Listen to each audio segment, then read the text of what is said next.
El 15 de enero de 2008, hace de eso 10 años y medio, Iñaki cumplía 40 años y llevaba más de 10 años casado con la infanta Cristina. En esos momentos la pareja estaba haciendo frente a una hipoteca total de 9 millones y llevaban 5 años soportando la pesada carga de 20.000 euros mensuales porque, según Iñaki, su suegro le había soltado en 2003 así a bocajarro. Pero hombre, ¿cómo tienes a mi hija en un piso de 300 metros si ha vivido siempre en un palacio? Y además, siempre según el yernísimo, el rey Juan Carlos se quedaba a veces en su casa, en casa de su hija y su yerno cuando viajaba a Barcelona por cuestiones médicas, para sus revisiones urológicas, cardiológicas y en general para ponerse a punto físicamente y ya de paso, según se ha dicho, visitar o verse con una amiga muy amiga de esas que el rey emérito ha tenido siempre, una en cada rincón, otra en Barcelona, además de en Palma la famosa Marta Gallá, por supuesto. Y claro, ante tanta presión del rey de España y las limitaciones de Urdangarín como miembro de la Casa Real para hacer negocios abiertamente, no para trabajar, pero exactamente en qué, si su carrera era el balonmano. Por eso se había inscrito en un máster de esos carísimos para bolsillos bien gordos que pudiese avalar un puesto laboral, también de los que caen así como de sopetón por ser vos quien sois, que dicen los versos. Y ahí conoce al que fuera su socio después, el circunspecto mallorquín de las gafas con montura de 3 kilos, con quien se forra pidiendo dinero público a cambio de 3 folios copiados de internet al módico precio de 300.000 euros, 500.000 euros o incluso 1 millón si se diera el caso. Total, la idea estaba funcionando sin levantar sospechas, al menos de momento, aunque ya en 2006 se empiezan a levantar las liebres que darían seguimiento a los casos de Baleares y Valencia sobre todo. Pero los pelotazos se contaban por varias comunidades españolas y municipios, a cambio de humo, a cambio de nada. Y los fondos corrían solitos a rellenar las cuentas de uno y de otro, me refiero de Iñaki y de Diego Torres, mientras ambos aumentaban sus patrimonios exponencialmente. Bien, pues volviendo a la noche de autos, a Urdangarín lo esperaban más de 100 invitados VIP en el palacete de Pedralbes esa tarde-noche para darle una sorpresa que su mujer, la infanta Cristina, había estado organizando en secreto, un secreto que todo el mundo mantuvo rigurosamente hasta que llegó el sábado 18, 3 días después de la fecha del cumpleaños, para que fuese más fácil agendarlo. Allí estaban la infanta Elena, su madre la reina Sofía, su tía Irene, los príncipes de Asturias, Felipe y Leticia, como los más allegados a la Casa Real, familia real, además de la prima Cristina de Borbón dos Sicilias y Pedro López Quesada, su marido, amiguísimos de Felipe y Urdangarín. Y por entonces también Cristina era muy amiga de Leticia, que hasta adoptó la moda de las diademas, apodo de Cristina de Borbón, por otra parte. El resto de los invitados, pues los príncipes de Bulgaria, Kardam y Kirill con sus respectivas esposas y mucha gente del mundo del deporte, de los deportes VIP y sus deportistas VIP de la vela, de las motos, del balonmano, etc. Un fiestón a lo grande de los entonces la pareja que vivía a todo tren, a pesar de que era a ojos de todo el mundo el marido de la infanta y un jugador de balonmano a secas, y el casoplón era de 3 plantas con 650 metros cuadrados y más de 2.500 metros de parcela, piscina y equipamiento ultramoderno y ultra caro, o sea, un misterio. Allí todo el mundo jiji, jaja, juju, copas, tarta y bailoteo hasta la madrugada. Eso sí, había un invitado raruno que nadie sabía quién era, hasta que se enteraron de que era Diego Torres, su colega del negocio que nunca debió emprender, pero que Iñaki se sentía completamente impune y avalado por su esposa, dado que figuraba la primera con su DNI en la sociedad instrumental Aizun, montada para comprar el entonces controvertido inmueble barcelonés, el Palacete Pedralbes, hasta entonces denominado la Casa Torre y escriturada en 2004. Hasta que a eso de las 2 de la mañana Iñaki se acerca a su cuñado Felipe, más relajado que de costumbre, pero siempre manteniendo la compostura, aunque se tomase unas copas, y abrió el fuego. Quería hablar con el señor. Tú dirás, Iñaki, le contestó intrigado el ahora rey de España Felipe VI. Sé que esto es un poco delicado, dijo Iñaki, que tal vez no sea el lugar ni el momento para comentarlo, pero hacía tiempo que se lo quería plantear al señor. Anda, anda, no te cortes, dime, le contestó Felipe, que estaba menos rígido de lo habitual por las circunstancias festivas. Pues nada, que no puedo con la hipoteca de la casa, le espetó con cierto temor Iñaki a su regio cuñado. ¿Y eso?, le inquirió Felipe extrañado y temiéndose lo peor. Son 20.000 euros al mes. Lo único que le pido es que me ayude tal y como se me prometió. Yo compré esta casa porque el rey quería alojarse con nosotros cada vez que viniera a Barcelona, y como el piso en el que vivíamos no era muy apropiado para el padre del señor, se me aseguró que me echarían una mano. Le soltó el marido de la infanta sin que eso pudiera probarlo de ninguna manera. Eso es mentira, nosotros nunca te hemos prometido nada, entre otras cosas porque aquí cada uno se paga su casa, le contestó Felipe muy airado.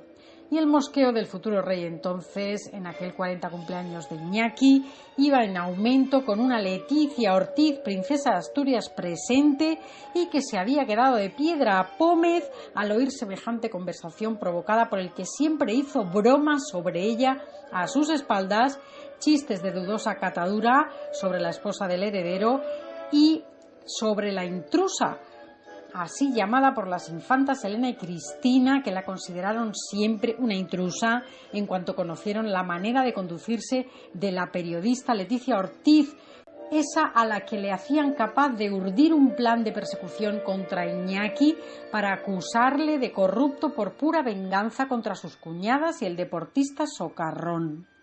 Pero es que no llego, señor, continuó Iñaki, sin reparar en humillarse lo que fuera necesario con tal de lograr una respuesta tranquilizadora. Pues no habértela comprado, terminó zanjando Felipe, disgustado y molesto por el atrevimiento de su cuñado. Frase que se quedó grabada para siempre en la mente del vasco, que no se atrevió, lógicamente, a replicar nada en absoluto. Cristina no dijo ni mu ante la respuesta de su hermano e Iñaki se fue a dormir, entre comillas, jodido, según confesó uno de los amigos del alma por entonces. Al año siguiente, 2009, la familia Urdangarín desfiló a Washington con puesto de trabajo incluido en Telefónica, en un intento de que la escalada de ambición y las investigaciones en marcha frenasen o se minimizasen si cesaban los afanes de inflar las cuentas de Iñaki Urdangarín y Diego Torres. Pero nada se frenó, sino lo contrario. Para entonces, Felipe y Leticia ya habían dibujado una gruesa línea roja que les separó para siempre a ambas familias. Urdangarín está en prisión por los delitos que le condenaron a 5 años y 10 meses. ¿Volverán a verse públicamente alguna vez Cristina y Leticia juntas? No parece probable.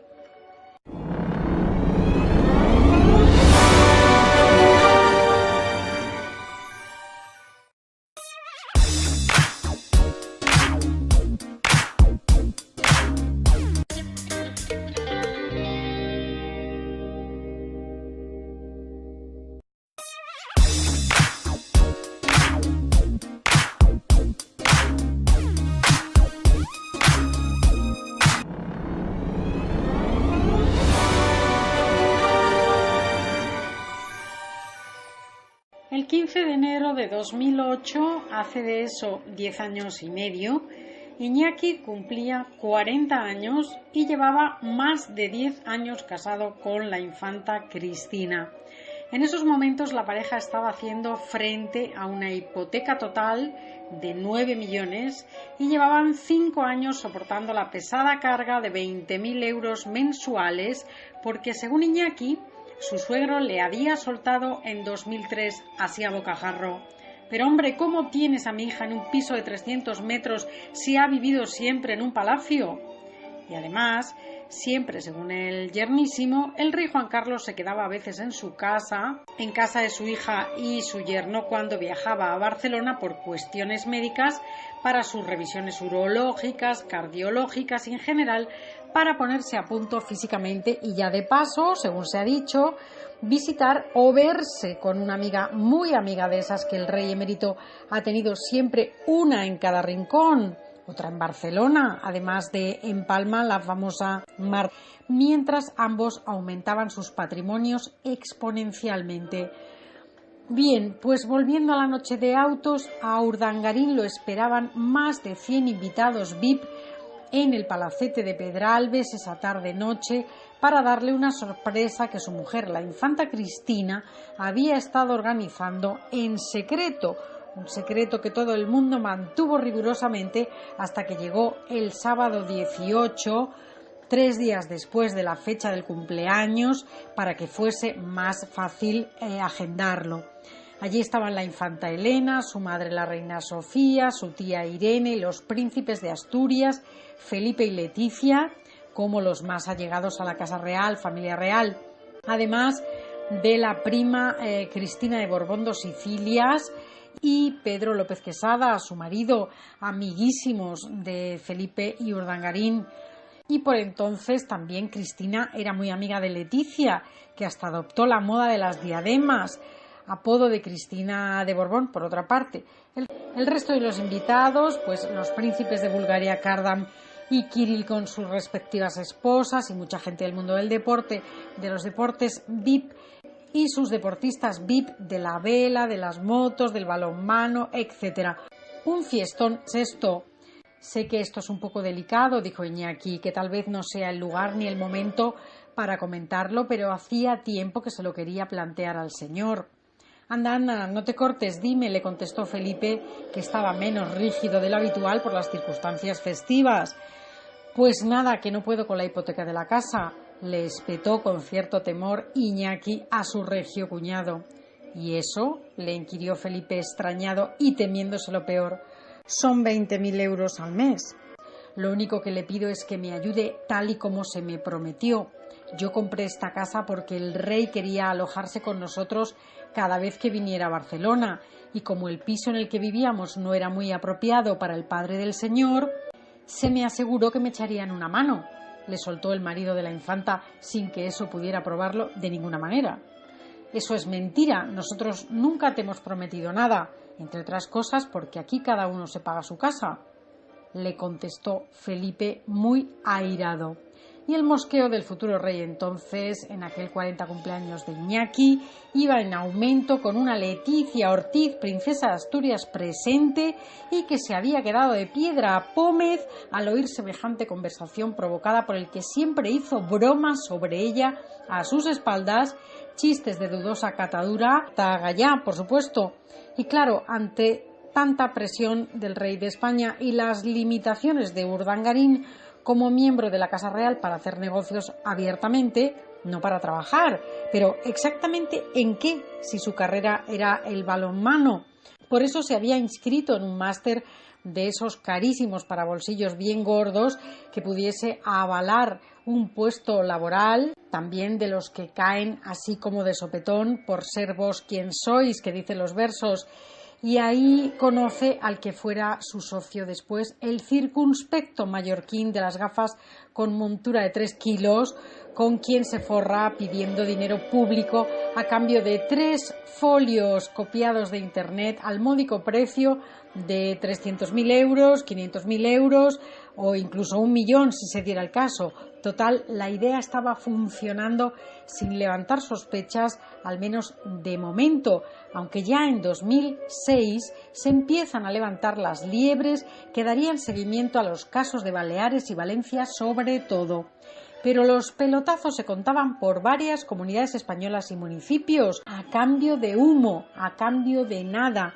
Y los fondos corrían solitos a rellenar las cuentas de uno y de otro, me refiero de Iñaki y de Diego Torres, a lo grande de los entonces la pareja que vivía a todo tren, a pesar de que era a ojos de todo el mundo el marido de la infanta y un jugador de balonmano a secas.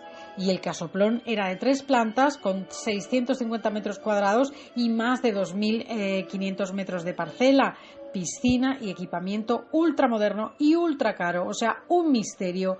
Allí todo el mundo jiji, jaja, juju, copas, tarta y bailoteo hasta la madrugada. Eso sí, había un invitado raruno que nadie sabía quién era, hasta que se enteraron de que era Diego Torres, su colega del negocio que nunca debió emprender, pero que Iñaki se sentía completamente impune y avalado por su esposa, dado que figuraba la primera con su DNI en la sociedad instrumental Aizun, montada para comprar el entonces controvertido inmueble barcelonés, el Palacete Pedralbes, hasta entonces denominado la Casa Torre, y escriturada en 2004. Hasta que a eso de las 2 de la mañana Iñaki se acerca a su cuñado Felipe, más relajado que de costumbre, pero siempre manteniendo la compostura, aunque se tomase unas copas, y abrió el fuego. Quería hablar con el señor. Tú dirás, Iñaki, le contestó intrigado el ahora rey de España Felipe